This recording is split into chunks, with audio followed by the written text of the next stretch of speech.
trying to get the guys to shut the fuck up. But this is what happens when you don't have a real studio and you're just doing this in the gym.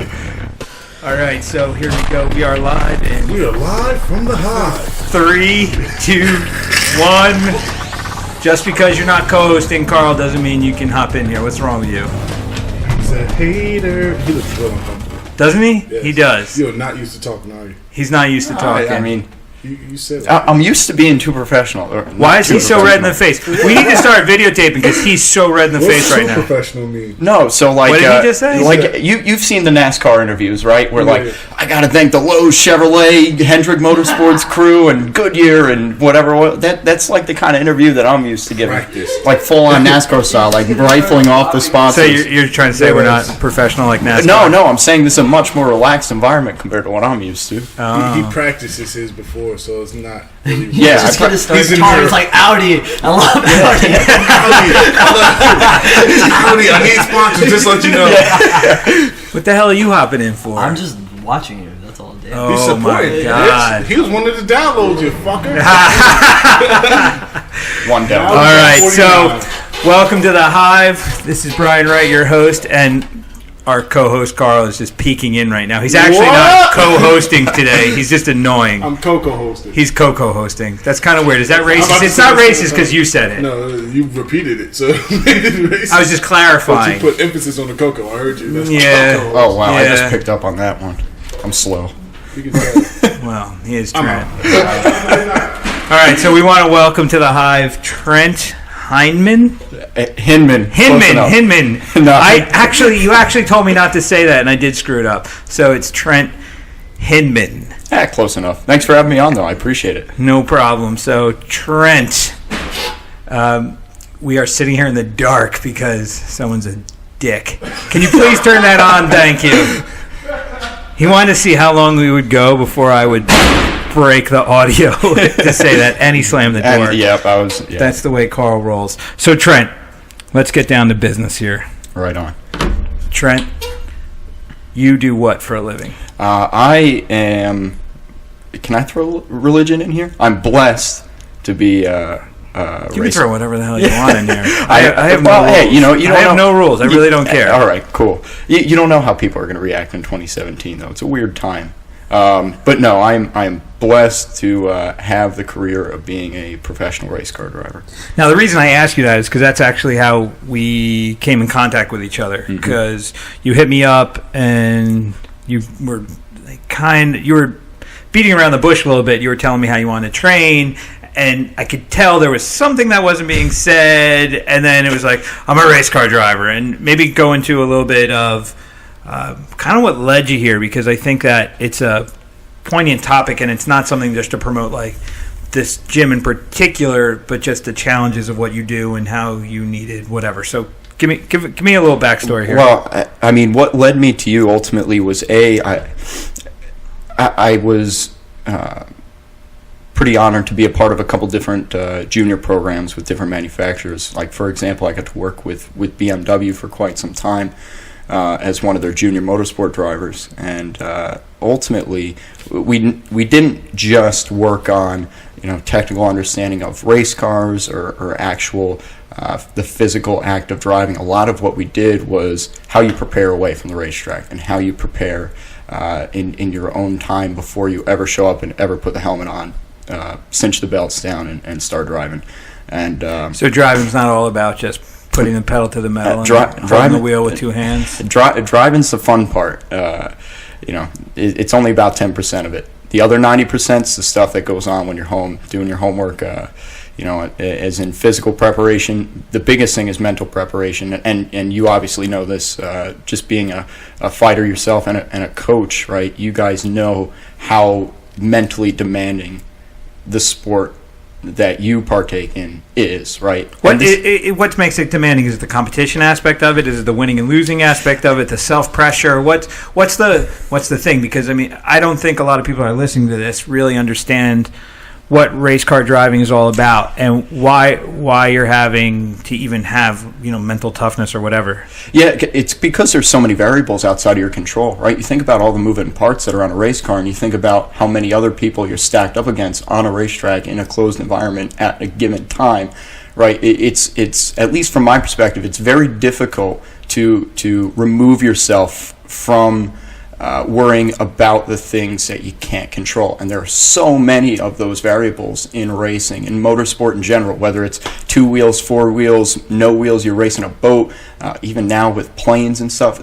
With a mechanical item, there's so many things that could go wrong at any given moment. And you're just a driver. You're not the designer or the mechanic or the team leader. But that's another thing, too, where the sport has gotten so competitive and it's developed to such a point over the last 50 years or so, where to be one of the top-level guys, which I certainly am working towards and aspiring to be, you've got to have a little bit of everything. You can't just put the pedal to the metal and set a fast lap. You got to be able to set those laps consistently, especially in long-distance endurance racing, where we're in the car for 3-4 hours at a time, and the race itself is 12, 24 hours long, right? You've got to be able to work with co-drivers, so because you can't drive 24 hours straight. No. I mean, I think back in the 50s, people actually tried it, and I don't think they lived very long. Yeah.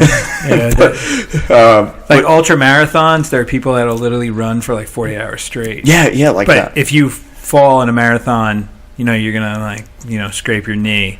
You fucking fall asleep driving your car doing 200 miles an hour on a lap. That's not a good ending. Yeah, it's going to hurt. It's going to hurt pretty bad. That might end you, actually. You know what? Luckily, racing's gotten really, really safe, which is kind of a good and bad thing, but we can get into that a little bit later if we want. It's gotten much safer. Maybe I don't want to. It's gotten a lot safer over the last 20 years, but, I mean... I got to throw this back a little bit, because we know each other a little bit, but we're talking to people that have no idea who you are. Fair enough. Or they do know who you are, but I think the majority of people aren't going to know who you are. I don't know if we're really in fuck you famous yet, are we? No, not even close. I barely know who you are. I have to ask Carl what your name is. You know what? For a while, so my claim to fame, I had more Instagram followers than Carl for a little while, and then he dropped somebody in 15 seconds on UFC Fight Pass, and boom, there goes that record on me. Well, but, I at least held that title for a little bit. Shit, I'm an old fuck, so I don't have as many as any of you guys. But so here's so you're from where are you originally from? So I'm originally from Long Branch and moved to Ocean Township when I was about 10 years old. Okay, really so what grade did you start going to school in Ocean? 4th grade. Did you go to public school straight through? Yeah, public school, and I was already racing by the time I was in 4th grade. So did you go to college? I did my first 2 years, all my gen ed classes, got them out the way at Brookdale, but after that I stopped. Do you have aspirations to further your education? I'd like to. How old are you? 22. Okay. So you're young as shit. Well, I mean, time flies, especially when you're having fun, All right, so you born in Long Branch, really went to school in Ocean primarily. You did a little bit at Brookdale. So when did you start racing? So I started on 2 wheels. I started motocross when I was 4 years old, but at that point you couldn't actually race in the state of New Jersey. You couldn't race motocross. Was that something you wanted to do, or was that something that was introduced to you by somebody? Well, this all goes back to, I suppose it's always been in the bloodline. My father raced offshore powerboats for a little while, and it's a boat called a Jersey Speed Skiff. I don't know if anybody listening's familiar with powerboat racing at all, but Jersey Speed Skiffs, it's not just specific to New Jersey. It's kind of a class of offshore powerboat that's raced in the Northeast in general, but they're these flat bottom skiffs that have these massive V8s on the back of them. And my dad grew up building those boats himself, building the motors and racing him and his brother. Where's your dad from? Monmouth Beach. Okay. So he's always been a car guy, engine guy, boats, planes, trains, automobiles. He's that sort of dude. So for me, some of my earliest memories is waking up early on Sunday mornings and watching. And I don't know if anybody here is familiar with Formula One as well, but watching Formula One races, the days of Mika Hakkinen and Michael Schumacher battling it out and going wheel to wheel and fighting for championships and stuff. That's some of my earliest memories, man. 2-3 years old, kind of stumbling down the stairs and watching those races with him. So for me, I've always been exposed to cars, to racing, and I was really brought into it. Brothers or sisters? I have an older sister. She was a very successful competitive swimmer. Now Okay. lives in Rhode Island. Just works. So competition is something that's kind of in your family. Yeah. Blood My mom was a competitive skater and a Okay. very successful coach. Coached a couple national championships or national champions in figure skating. Did your parents let you do this racing thing for yourself, or were they kind of your coaches in the process? Because they seem like competitive people, and competitive people sometimes get over involved. They're unbelievably competitive people, but they're also they have been in a position themselves when they were younger where they were the ones who had to decide, if they want to put forth the effort to partake in the activity that they want to partake in. So for my dad, at least, if he wanted to go race boats, he had to build the boats himself. He had to build the motors. He had to do everything. So they himself. didn't have stage parents. They were self-made competitive Right. people, and they wanted you to do the same. Exactly. So I think the difference there just lies with their unbelievable support. Okay. Just in terms of lighting the fire when I need the fire lit underneath. They weren't the kind of people where, hey, let's say I had a not so good race and I came off the racetrack. They weren't like, hey, it's okay, you'll get them next time. Their reaction. Am I allowed to curse on here? I've been cursing the whole time. You're not even paying attention to what I'm saying. I guess I'm conditioned to it. I don't know. Oh my gosh. From working with you. No, so their reaction was more of, pull your fucking head out your ass and start driving. Okay. Do you really want to do this, or are we just kind of sitting here and it's the playing with ourselves? That patting you sort on the of thing. back when you deserve it and kicking you in the teeth when you need that. Yeah, too. but even if my mom's apart from myself, and now I learned that you are quite a big critic, which hey is always a good thing. But no, I mean apart from my mother, or apart from myself, I'd say my mother's my biggest critic, and that's absolutely the best thing ever. Even though it's shit that I don't want to hear 99% of the time. Like let's say I go out and we're having a great weekend so far, leading practice sessions, being quick in qualifying. We're winning a race, but we don't set the fastest lap of the race, right? Like just missing out on a perfect weekend. She'll be the first one to tell me, "Hey, good job. Why the fuck didn't you set the fastest lap of the race?" And I'm sitting there like, "Come on, we just win." Does that fuck with you though? No. Does that go home with you? No, because it's home with me all the time. But you know what I mean. But does it? But in regard to your mom and dad, does that go home with you with them? Does your relationship about the track carry over into your personal relationship? Absolutely. I mean, this is our lives. Yeah. We've again.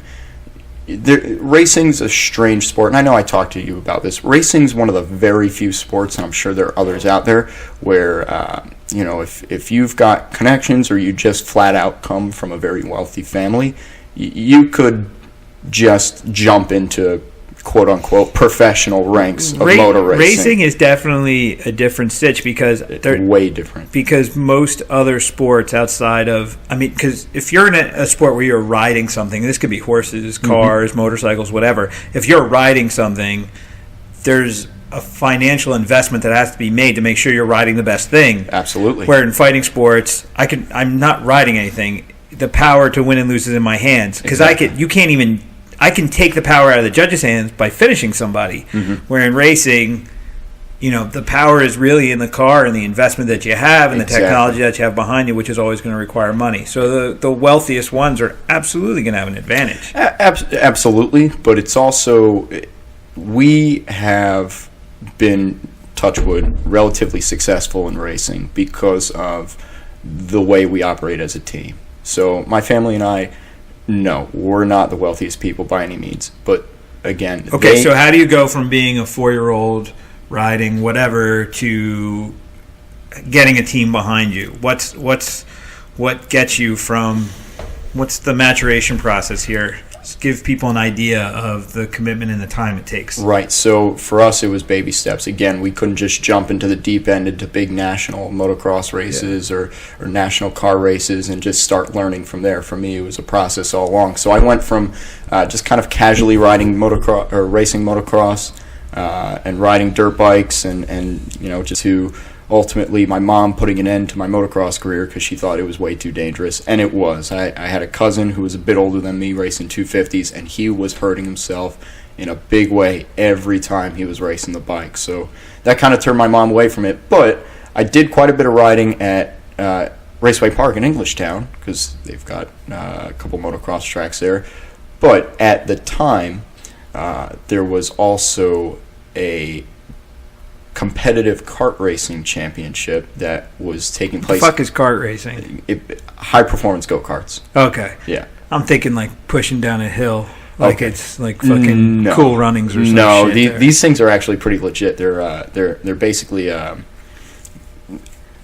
adapted motorcycle engines strapped on purpose-built tube frame chassis with super grippy wheels and tires, right? Fiberglass seat. You're totally exposed. How fast are you going? About 70 miles an hour with your ass about an inch off the ground. Wow, how old were you? 8 years old. Holy shit. That's pretty cool. It was awesome. Wow. It was awesome. But that's how I made the transition from 2 wheels to 4 wheels. And any kids get killed doing that shit? No, it's actually really safe, to be honest Wow. with you. Because here's 70 miles an hour, an inch off the ground doesn't sound safe to me. I'd rather get punched in the face at 8 years old than fucking shooting on a rocket. Well, see, now I recently had the experience of getting punched in the face pretty hard, and I can tell you that I'd rather hit a hay bale at a go-kart. Well, I got to tell you, too, the guy who hit you is an asshole. Well, good. You know, we got to... What's admitting it's the first step. There we go.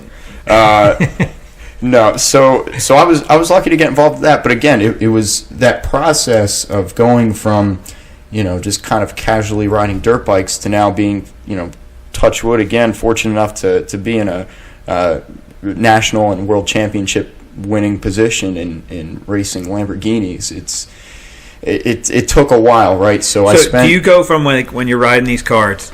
Does somebody notice you and then put you in a program, or do your parents see the talent and then invest in you and put you in a program? Like, how is it? Is this like a talent scouting stitch, or is this like, some kids go play soccer and you just race better cars? It's a combination of both. Okay. It's a combination of both. Again, we were fortunate enough to be able to move up to lower levels of car racing, but from there, I was also lucky enough to win some scholarships to keep myself into it. I was part of basically the ladder system for IndyCar. For a little while, I was supported by Mazda for a little while because I won a scholarship from them. But then ultimately, it got to a point where if you don't continue, if you have one poor season and you don't have the sponsorship or the backing to be able to get yourself back into next, you're done. You're done. So for me, I had probably my worst year of racing ever, but also the most educational. How do you not have like a nervous tick at 22 years old? This is a lot of pressure for a little dude. Yeah, those days that I show up here and I'm not getting the most simple combinations right? Yeah, that's because I'm worried about if I'm going to have a job next year. I got you. But no, again, Brian, I got to remind myself, man, like how many people get to say they race cars for a living? Right, I got to pinch myself sometimes and say, hey, even though things, at least from my perspective, are looking like, oh my God, if I'm not driving a race car within the next couple of weeks, it's going to be the end of the world. If I don't have that contract signed by tomorrow, it's going to be the end of the world. At the end of the day, I'm still getting to play around with some pretty badass cars. I'm 43. And I'm a lucky guy. But I'm 43, going on 44. And if you told me at 22 how I would feel, I wouldn't believe you, because at 43 going on 44, I feel like I'm fucking 18. When I was 22, I was like, I'm never going to feel like this again. Like energy and focus and understanding at this age, so different. But and the one thing, like I look at you and I'm like, fuck, you're 22 years old. You have so much time. You have so much time. And if you get caught up in that where you're like, no, I don't have time and I got to do it right now because soon I'm going to be old. I might be 30. 30's the end of the world. No, you have time.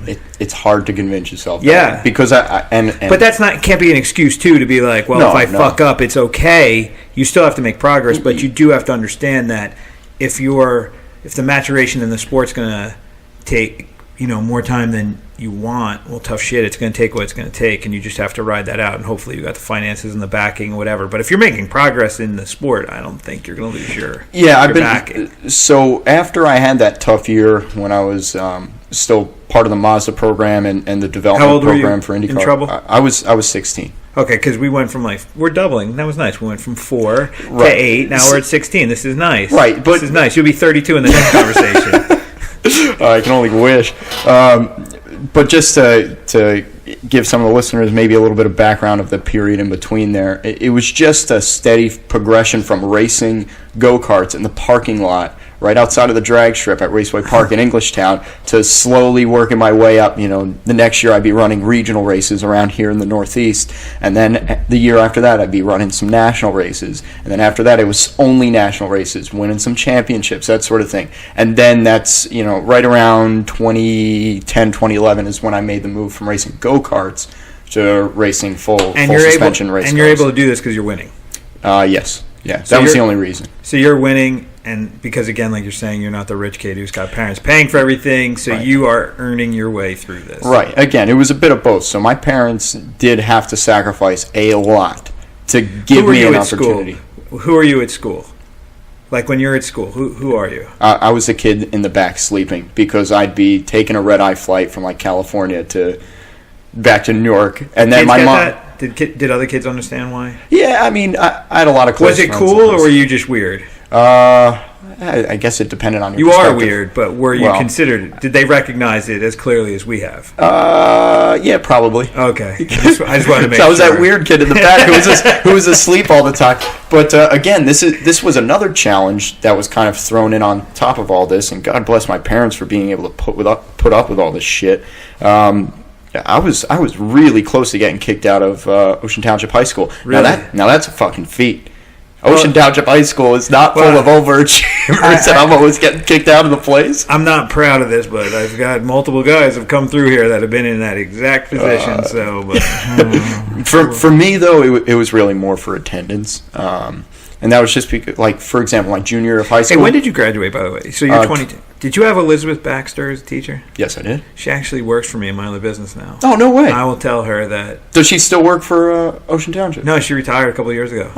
Oh, you know what? I did hear about that. Yeah, she works for me now in my other life. Nice. Yeah. I'll throw your name out there. Tell her I said hi. She was. She usually knows all the ones that were having trouble. Yeah, I was. She was really cool that way. I wasn't necessarily a misbehaved child. I just really didn't give a crap about school. Yeah, because you had something else. I was all about the racing. But my junior year of high school, I missed 60 days. Wow. 60 days of school. And that's awesome. I really wish I could have done that. Oh, it was great. That's fucking Dude, great. I was loving it. But oh man, nobody wants to take homework on the road with them, right? Because at the end of the day, too, when I'm on the road, especially even back then, right, when 15, 16, 17 years old, still in high school, I was treating this as, it's a full-time job, right? So school was always, and I shouldn't say this, but I am, it was secondary. Look, man, you can say it because you're talking to somebody who, man, I get people yelling at me all the time for my views on the whole school thing. Wow. Because, I mean, when you are lucky enough to understand who you are and what you want to do, unless you want to be a doctor or a lawyer, what the fuck is school going to do?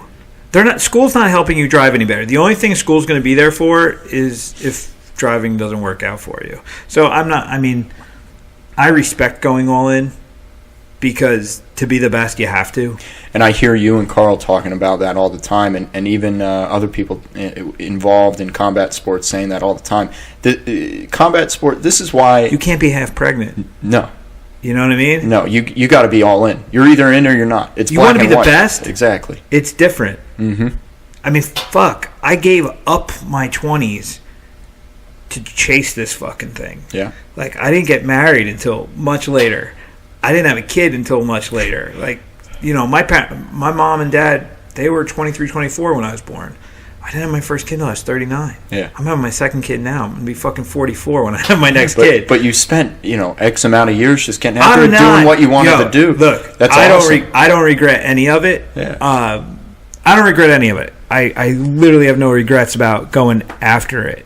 So I'm just saying I really understand the passion, purpose, whole part of it. And, I commend anyone that has the balls to kind of go against it. Because, I don't know for you how many people are going to come into your life and be positive. Am I still doing this? Yeah, we're good. Okay.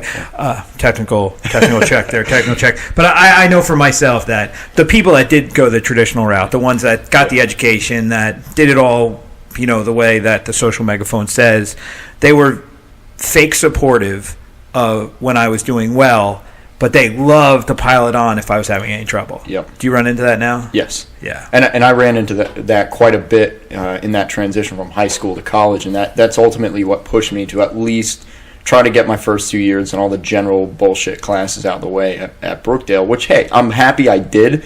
But again, like those 2 years, I can definitely tell that the racing side of it, I was not as focused. I had a more difficult time showing up to the racetrack and doing the job that I needed to do in order to continue progressing. Now, I was lucky to be working with some really great teams and some great co-drivers at the time that I was able to shift some of that load onto, to be honest with you. But ever since that... You said, fuck it. Yeah, ever since you said fuck it. Ever since I said fuck it and went all in, it's been...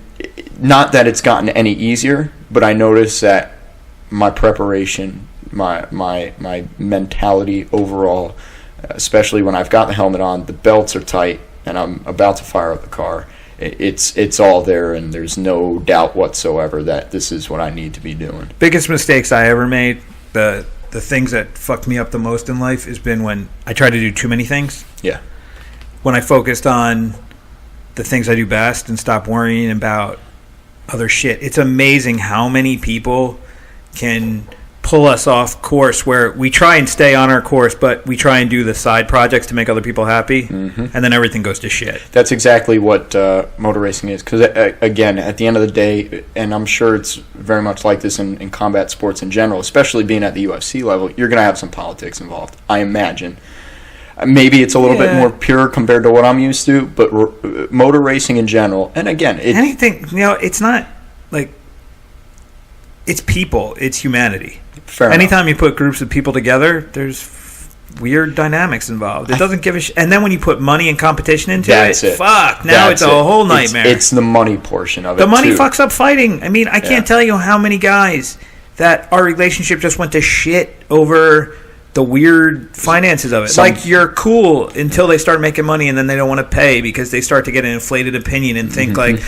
I'm not going to pay you because you're making money off my name. How the fuck am I making money off your name? But it's also greed, man. I mean, you look at that number. That's a fake argument. To... What I just said, that's a bullshit argument. Exactly. It's a bullshit argument that people use in so many different walks of life where they create a fake value for themselves to get free shit. Right. They don't really give you a value. They just want free shit. But it's not even that, let's say you've got a manager and you guys have a contract and you agreed upon a specific percentage of, hey, if something is found, you get X amount. Well, when something's found and the amount's good, right, and you see that number, like, that's a good number. I really like all of that. But and I think that's just human nature. But at the end of the day, you snap out of it if you're a decent person. If you're a good person, because you snap out of it and say, no, I would not be here without these people. They get what they deserve. I've worked with people that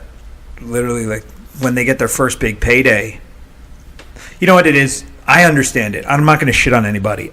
From the psychology of it all, I totally get it.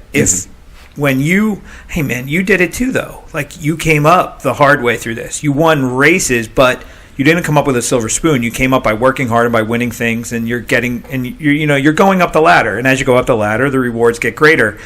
And in a lot of ways, you can fall into that trap of feeling like because you sacrificed, you deserve it. And then you feel like the people that are supporting you on the way up, though, like, well, they're there already. They're older. They're secure. Look where they drive. Look where they live. They're good. They don't need it. I've never had it. Let me enjoy life. It's like this weird temptation that you could totally fuck every possible, like, good thing to come your way because you're being short-term stupid because you forget you cut a deal. Yeah. You owe the people that help you. It's as simple as that. Yeah. It's like you owe the fucking IRS. Well, you owe your fucking coach. You know what I mean? Exactly. Like, if you you know how many guys fight for free at the UFC level in particular? Guys, it's like every couple fights they got to fight for free because they owe the IRS because they didn't pay their fucking taxes because they're stupid.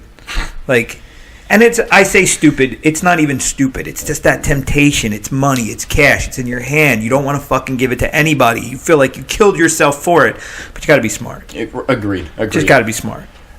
I think a lot of it could have to do with poor guidance too, because I'm sure you see this a lot too, and a lot of what I do is not just driving race cars and getting paid. A lot of it is also coaching, right? So like how you're here working with Carl, or you're here working with aspiring fighters, right?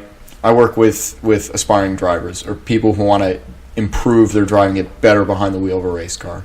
That's where over the last 14 years of motor racing, it's another avenue where I also expand the network, but also able to make a little bit of money off doing that. And there's a lot of quote-unquote coaches out Don't there. even get me started. Oh, yeah. Don't get me started. But that's what I'm saying. Again, I don't give a fuck. The market's flooded. But I don't give a fuck what you do. Like, Right. I mean, just look at the self-help industry. How many fucking 20-year-old life coaches are out there now because they watched a fucking Gary Vaynerchuk video and, like read a book by Grant Cardone, and now all of a sudden they're fucking life coaches. I'm like, dude, you don't even know what the fuck life is. You're 20 years old. Wow. Give me a fucking break. I can't speak much now, can I? You're 22 years old. You don't. But there's a humility in the way in which we speak about your career. You really do have an understanding of, you're really at the beginning. I'd like to think so, but I've also, when I say blessed to also be born to the people that I was born to, oh, yeah. My parents are unbelievably hardworking people, and I've, as a family, we've been through the ups and downs, not just in sport, but in life in general. And you have relationships that ground you, basically. Right. So you grounded. So if your head starts to float a little too high, you got people around you that pull your feet back to the ground. I think your mother and my mother would probably get along quite well by some of the stories you tell. I think they'd probably end up being some pretty good friends. Yeah, my parents. I have very competitive parents too. I have very successful parents as well. The reason I gravitated to the things that I've gravitated to, I went same theme, I guess, in terms of the competitive aspect of it, but I went into things that they didn't know because I really want to do it on my own. I have that. I like to build teams and I like to coach, and that was the one thing I've always known about myself. I was always a better coach than I ever was a practitioner. And it's not one of I get I want to punch people in the fucking mouth that are like, oh, those I can't do, teach. I'm like, fuck you. Actually, teaching was my first aspiration. I did it so I could be a better coach. I think teaching, and I'd agree with you 100%. And that's how my mother was with skating, right? She always says that she was a much better coach than she was a skater, which I would tend to disagree with. She was pretty badass with what she was doing. Not that I know much about skating in general, but that's not a rabbit hole we'll go down right now. Let's not go there because I the ammunition is there. Let's not do this. I don't want to talk about you and ice skating. Come on. Copy. It'll devolve into horrible shitstorm. Yeah. Okay. But no, really. So she had that mentality as well, where she always kind of had the feeling that she'd be a better coach than she was a skater. But also on the flip side too, being a coach, I think in many applications is much more difficult than being the performer or the athlete themselves. Coaching is no easy task. Yeah, but whenever anyone says easy, hard, whatever, if you're doing what you were supposed to do, it's not fucking hard. Like, everything has a level of difficulty to it. But if you are on your path doing what you were born to do, what you feel you were supposed to do, that whole thing, like if you're in your zone, the things that you're saying are hard or not hard. So like for me, people are like, holy shit, how do you do blah, blah, blah? And I'm like, whatever, it's good. I'm fine. That's my happy place. That might be hard to you because that's not your place, but it is my place. Like, I'd be lost in a fucking race car. Like, that's hard to me. And it is hard for you, but it's not as fucking hard as it would be for me. So being self-aware and knowing who you are and what you're supposed to do really does take over a lot of the difficulty part of it. So that's why, like, in a lot of ways, people are like, oh, it's so hard. I'm like, just don't worry about me. I'm good. But I'm good. It's a two-way street here, and that's why. And this is really what I always enjoy talking to you about, the parallels that I find between motor racing and between combat sports. Because honestly, Brian, before I came to you, and it's almost exactly 1 year ago when I started training with you, I didn't even know how to throw a fucking punch. Now, you and I both know that. You know that way too well, too. But now, no, really. And now I'm punching you in the face on Saturday morning. And I'm honored. I'm absolutely honored.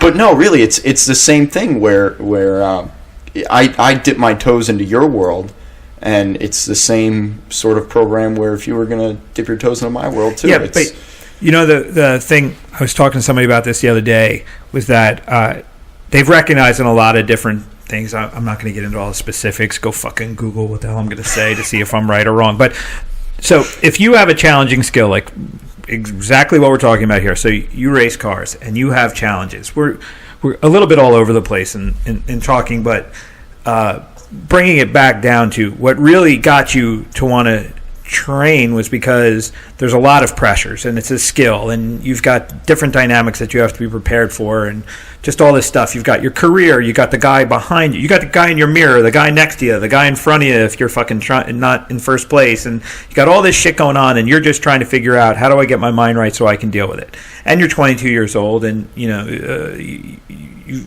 got a lot of experience, but you're still developing experience so that you can process all this information. Well, a lot of people have found success if you're a race car driver, take you out of that, put you in another environment, hit you with a similar kind of stress pattern, allow you to learn it in a different environment so that when you go back, you have a new skill set. Like, you don't have to just drive to get good at driving. No. You can take on a different challenge that doesn't have the same stresses, and it allows you to deal with things that car racing's too complicated or has too much going on, so you can't focus on the little things, little issues. So you come here, you do kickboxing, I challenge you in different ways, but it's the same challenges, just in a different environment. Exactly. Yeah. And also, the problem is, not that it's impossible, but very, very, very few people within the world of racing alone have the ability to get in a car, hop on the bike, or do whatever, and pound laps every day. It's just not happening. It's too stressful, too. Well, it's not even too stressful. I'm an idiot. I drive in circles as fast, well, not actual circles, but I drive laps as fast as I fucking can for a living, and that's what makes me happy. Yeah. Nothing else, right? So if I had the ability to drive a race car every single day of my life, I guess I'd be like a coke addict. I don't even know. But you don't find by doing the same thing, you can do the same thing every day and it can be absolutely new because the challenges daily do change. But at the same time, in time, you almost get desensitized to the little things that separate the great from the good. Exactly. And that's kind of the flip side to all this as well. And this is why, and I'm not trying to blow smoke here, this is the genuine, God's honest truth. Ever since I started coming here, I've become a much, much better driver, purely because of, again, the parallels in the mentality and not just the physical aspect. You kick our asses here, which is awesome, and we absolutely need it, and that's what I need for the physical side of racing, but the mental side of it, right? Yeah. Padding up, throwing the mouthpiece on, throwing the headgear on, which one of the best purchases I've ever made, and touching gloves with somebody and going at it. That's, to me, there's no better preparation, as backwards as it may sound. There's no better preparation I've ever found for preparing for driving a race car than there is, touching gloves and going at it with somebody. Well, I've always maintained that taking on the challenge of combat sports just makes you a better human in general because there's just so many different things we can touch on in regards to that. But again, even if you're a combat sports guy, you should have other things going on so that you can deal with those challenges because, we keep talking about Carl a lot because Carl's in the UFC and he's the highest level guy, but we have a lot of different guys that fight at a lot of different levels, and you can see the grind starts to numb them after a while, especially when you see a guy who's taken like 2 or 3 fights back to back, or you get that guy who's had like 5 or 6 fights in 1 year, and it's like one massive grind. And by the last fight, you see that they're not peaking at this point. Now they're starting to get that like numb level. Mm-hmm. And if they're not well rounded, it just gets they just don't snap out of that. But if you have other things in life that challenge you in a positive way, you have that to constantly keep you engaged. So that's why, I mean, for me too, I think it's really important that you have positive relationships outside of your sport. Like, you do have that one friend who could give a fuck about what you do and just likes you because you're you. Yep. That's really important, because that's the real honest person. The one who's like, I don't give a fuck about what you're driving. You want to go get a beer tonight and we're going to watch whatever. Or, you know, do you remember when you were fucking 10 and you did that dumb shit? Like, remind you that you're human. You're not a fucking superhero, you know? Yeah. No, luckily I got a group of God, can I go so far as even call them savages? No, I got a bunch of good friends, and even here, man, I've made a lot of good friends that I think hopefully I'll have for a long time just by coming here. Because that's a crazy thing too, right? Where on a Saturday morning we're here, we're touching gloves, and we're trying to punch each other in the mouth. Well, it's a brotherhood in a lot of ways, right, man. You're blood brothers at that point, legitimately. And then later on in the day, we're going somewhere, we're grabbing a beer, and we're watching whatever fights on that night. And it's, to me, that's awesome. As long as you have the right mentality, you have.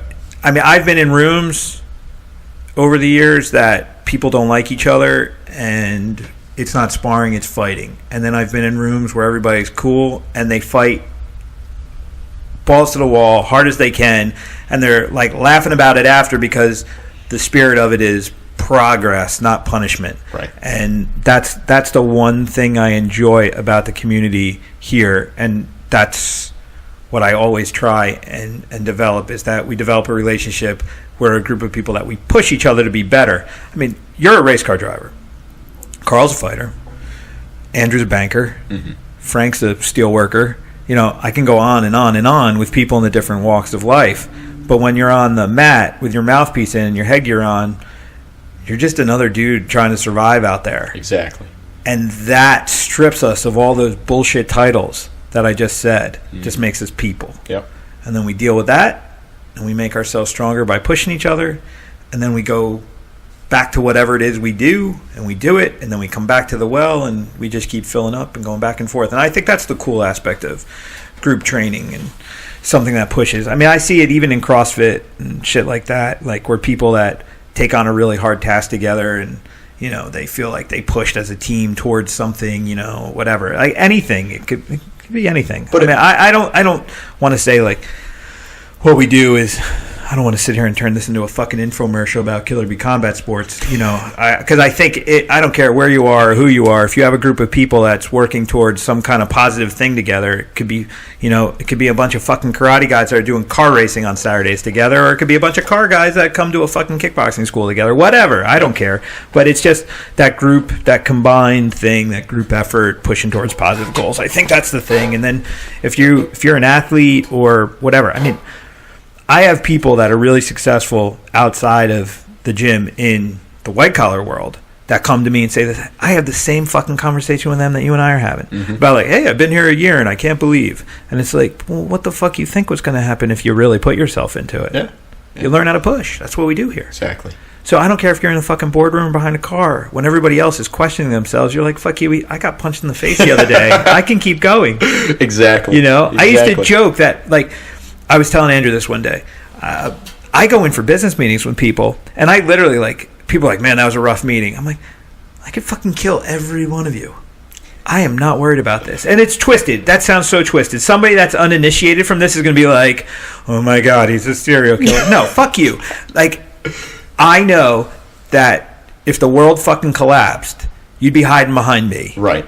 I'm not fucking coming to you. It's a sense of self-reliance, right? You're just making yourself more self-sufficient. And I mean, you always, again, you talk about the levels, right, of mentality, athleticism, however. Exactly. There are levels to this shit. It's the same thing in, I think, any area of life where there's competition, whether it's business, whether it's fighting, whether it's racing cars, whether it's, you know, actual combat overseas somewhere. There are levels to this shit, and there's in car racing, the levels aspect of it. If all the cars were equal, which is an impossibility, but let's say the playing field's equal, what is the determining factor for that? Because I don't give a fuck what sport you're in. You always see the same group of guys taking first place. Like usually it's 2 or 3 guys that are winning 90% of the races. Why? From a technical aspect, as in like actual driving mechanics? I've always felt that if you put... So I used to go to nationals all the time, growing up, even with karate especially. You would go, and it was the same 2 guys in the finals every year. Every year. Mm-hmm. They didn't do anything different.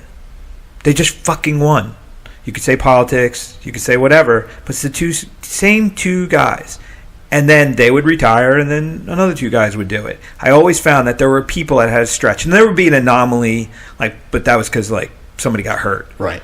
But I always felt that winners have a mental edge over everybody else. There's just something about, there's people that are competitive, and there are people that are winners. I think those are the people who run, as you say, run towards a gunfire, right? Where their ability to remain relaxed under even the most high pressure situations is what gives them that edge, Because Carl stole this from me last time, and I've said this for years. The samurai most prepared to die is the one who lives the longest. That was the samurai maxim. Yeah, but he butchered that one up. He butchered. He fucked it up. But you just said that. But the point of it is that when you're prepared to die, you give less of a fuck, so you have a much greater freedom of action. Right. You don't have the hesitation. That guy who's staying relaxed under pressure is not giving a fuck, but he actually is giving so much of a fuck, he's only caring about the things that matter, exactly. So there's no distraction, and he's getting the job done. Exactly. Because, again, in motor racing, any aspect of motor racing, there's so many variables outside of your control, where if you try, and I've caught myself in this trap many times, if you try to control every last detail of the car, of the team, pit stops have to be perfect, driver change has to be perfect, my driving has to be perfect, right? It takes away from your job and your job only. And that's, again, where you go from being a relatively relaxed person and just focusing on the immediate task at hand and the immediate threat to now all of a sudden you're making stupid mistakes, driving errors that you never had before. You're in an area of competition that you've never been in with before. Like, I've never gone wheel to wheel with this guy. What the hell am I doing back here? I'm usually, up battling with the top 3. I'm not back in 10th, whatever. But that's what happens when you spread yourself too thin and you start worrying about all those different variables. And again, to kind of tie this all up, that's where I find such a huge parallel between doing this stuff and racing. Because, at the end of the day, if I keep trying to chase the kicks or the punches or whatever, I'm just going to eat them all the time, right? Yep. If I just stand there and kind of react to what's coming at me, it's going to go much more smoothly. So my last question, I guess, with this one is, when you have what you would call, a great race, is that a race where you're not overthinking, you're just driving, and it's just working, and you're not questioning why? Yes, and those my best races ever, I can't tell you a fucking thing about what happened because you were in the zone, right? And that's something where coming here, that's not just working on the physical aspect of training here or working on technique. That's another thing that I'm working on here too, is overall, how do I put myself back in that place every time I do something that's competitive? And that's something that I'm still trying to figure out. And I think it's going to take a long fucking time to figure out, because a lot of shit needs to align to make that happen. But again, that's those are the ideal races, when I can't tell you a single thing that happened. It was purely just visceral, analog. Your muscle memory. I know from fighting perspective, the 2 fights you remember the most, the one where you're in the zone, that's like the high. That one's just like, whoa, that's like trippy shit. That's like you're on drugs or something. It's crazy. And then unless you've been there in any capacity outside of fucking drug use or something, it's really hard to explain to somebody. Yeah. And I don't condone like drug use and all that kind of shit to get there. I think being good at what we do is the best way to get your fucking high. But the other one is the opposite of it, where you're fucking up. You realize you're fucking up, and you pull off the comeback. Mm-hmm. Now, I said it last question, but this will really be. In racing terms, do you have a race, or have you had races where they're the gritty experience, where instead of it being like everything was fucking perfect, and that was amazing, and I don't remember anything, but do you have that time where like nothing was really working, you had to suck it up, pull your shit together, and you still pulled it off, and you're like, fuck yes. To me, those are the races that mean the most to me, because that's I think everybody right, because that's the one where you're so jacked up, right? Like in those races where, for me, the perfect race is a boring race. Nobody wants to watch it, because that means that you're just kind of walking away from everybody, and hey, that's it. You're just controlling it from the front. And those are the races where you don't remember what the hell happened, just because you're in such a rhythm, right? And you're in that zone. But the races where it's, you battled from a couple spots back on the grid, you had a bad pit stop or something like that, so you're having to work your way through other drivers, other cars, right? You're having to sort of map out your path to victory on the go and on the fly, and then you make that sort of final last minute move with a couple laps to go, or maybe even on the last lap, and pull it out, right? Those are the races where you're on the radio crossing the start finish line, screaming, losing your voice, fuck yeah, boys, we did it, that sort of thing. Those to me are the best. I agree. The gut checks are the best ones. Yeah. I've lost fights that I feel better about because I survived them than some fights I've won. To me, any race that I don't win, I'm usually pretty salty. I'm not saying like I'm happy. Don't try and make me into the happy fucking loser over here, you jackass. But there were fights that I've had that I knew in what bad physical condition I was in. But you powered through. And I was able to power through. Yep. That, to know that I can still like move forward after taking damage. What's being beat up in a race? Is there ever? Man, I kept saying last question. I just keep fucking going here. What the fuck is wrong with me? Hey, dude, my wife is going to kill me. But all right. So is there a point where is there a physical fatigue factor that'll hit you to the point where you feel like basically you're getting beat up behind the wheel of a car? Again, this is where I say there's so many variables to worry about in motor racing, because not only are you worried about not damaging your car itself or having any sort of technical problems, and now with the cars that we're racing, I mean, these are these things are anywhere from $500,000 to $750,000 cars, man, and they're so integrated with all this technology, traction control, ABS, but they're all working at such a high level, so many sensors and stuff.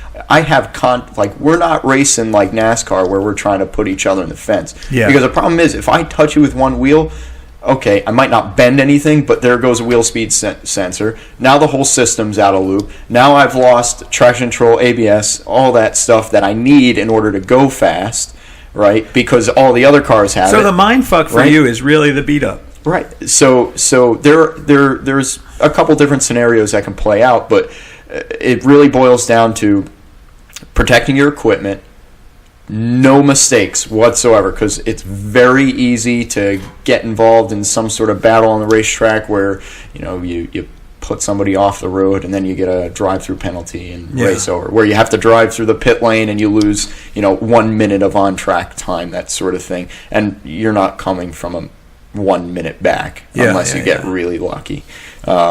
So there are scenarios like that, but there are also scenarios where, there's been races before, mainly in Austin, Texas.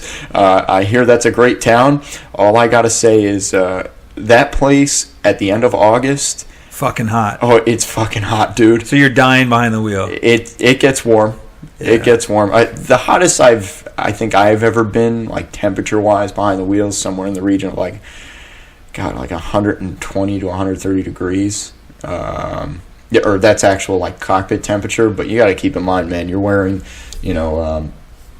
all fireproof gear. You've got the helmet on. you're cinched down into a black suede seat that really doesn't. So there is a breathe physical very toll well. on this. Yeah, mostly in sports car racing, it's mostly temperature. Yeah. That's the biggest problem. The cars. We still got to stay focused, and Right. you got to stay focused with all that. That shit's not easy.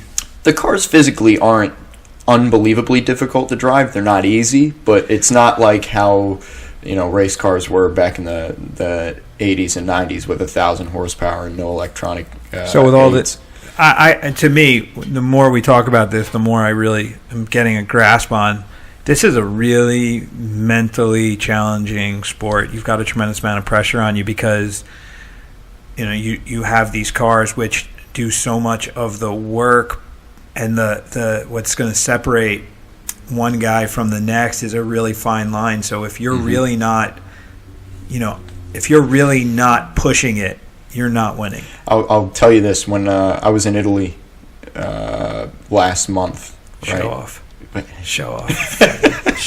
when we were there for the Lamborghini Super Trofeo World Finals, I had to say I just had to say. That's the big name drop right there. Oh boy. I have to start talking. I'm gonna sound like a real asshole now, aren't I? Yeah, whatever. The damage is done. But no, when we were there, and again, this is one of those scenarios where we kind of had to dig deep down and pull it out in order to be the world champions over there. It was a deal where my co-driver qualified for the first race. He goes out. He's like 100th ahead in lap time wise, and this is let's say like right around a 2-minute lap, 100th of a second ahead of the next car. Jesus! But at the end of the day, it doesn't matter. You won. His name is still on top of Hey, the other guy. motherfucker! It's like what I say when you slip punches. It can be by an inch or it can be by a mile. It's still fucking missed, man. You still slipped it. Parallels. Thank you. Parallels. I've been saying the whole time. I fucking like how that wrapped up. God damn, we walked into a really good way to end this. But hold on. Let me just finish the story real quick. So then, and this does not reflect well on me, but luckily at the end of Trent? What does? Well, because then it was my turn to go and qualify for the second race of the weekend, and we go out, and I'm like 2/10 off of the guy who's in first position. I'm all the way in 7th. And I was ashamed of myself. But later on in the day, we were able to pull out a pass with about 2 laps to go and win a race and ultimately win a world championship. So the recovery was there. But again, that's what I'm saying. That, it's a fine line. It's a fine line. It's we're not just sitting here talking to a guy who drives cars. We're talking to a guy part of a world championship racing team.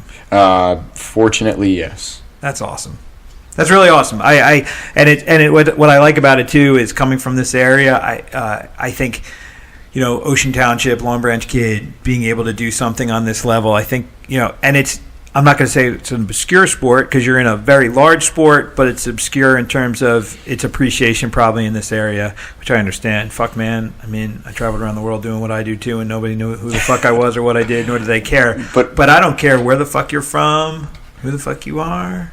If you understand who you are, if you understand what you want, you can achieve anything. Are we trying to be famous or are we trying to win? There you go. That's a question. Yeah. I think you're throwing it back to what I said last podcast. Exactly. I'm glad you picked that up. Well, I'm not stupid. Come on now. Shit. Hey, man, I'm one of those guys that doesn't remember what they had for You want to be a fighter or you want to be famous? You want to be anything or do you want to be famous? You want to be famous? Go get a fucking YouTube account or an Instagram account and do dumb shit. If you want to fucking be something, go be it. Hey, Kevin Hart said it. Everybody want to be famous. Nobody want to put the work in. No, man. So, but you've been putting in the work, so... Try to. Hey, you got a world title. You definitely had to be doing the work if you're there. And you're here because you were trying to even do more work. So got to commend you for that. Trent, this has been enlightening. We will definitely do this again. What I want to do is when you come back off one of these trips to one of these like shithole countries like Italy. Jesus. Or like when you go to like Monaco or something like that. We're not at that level yet. Hey, I will say this, man. Racetracks are in some pretty obscure places. Yeah. They're usually out in the middle of fucking nowhere away from a city. Although I will say the track in Italy is so... Autodromo Enzo Edino Ferrari in Imola, which is a town that's just south of Bologna. this is a really cool track because it literally surrounds a village. It's That's so nice. cool, man. But only a racing nerd like me would get off to that, so I'll shut up. What we'll do is you go to one of these interesting locations and you do one of these races. We'll bring you back on and you give us a detailed breakdown of the experience. 'Cause we got a little bit of your history, got a little bit behind what's going on. And honestly, I'd like to continue the conversation about the challenges and the stresses of what you do and kind of how you combat that, because I think that's the value for anybody that's listening here.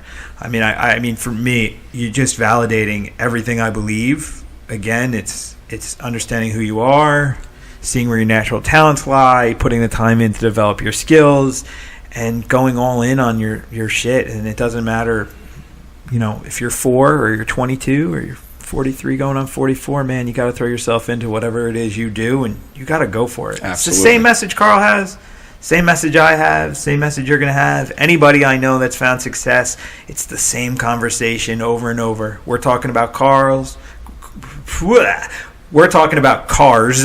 Carl and I talk about fighting. I have other people that are going to talk about business. I'm bringing in a guy in a couple days who's a strength and conditioning guy, and he's found tremendous success with his business, and he's expanding, and he's working with a lot of athletes, and he really is immersed himself in what he does, and it's crazy. Just keep listening, because you're just gonna keep hearing the same story over and over and over, just different color. It's pretty black and white. You're either winning or you don't, or you're not. You're either all in or you're not. I think if you're not first, you're last. Exactly. Thank you, Ricky Bobby.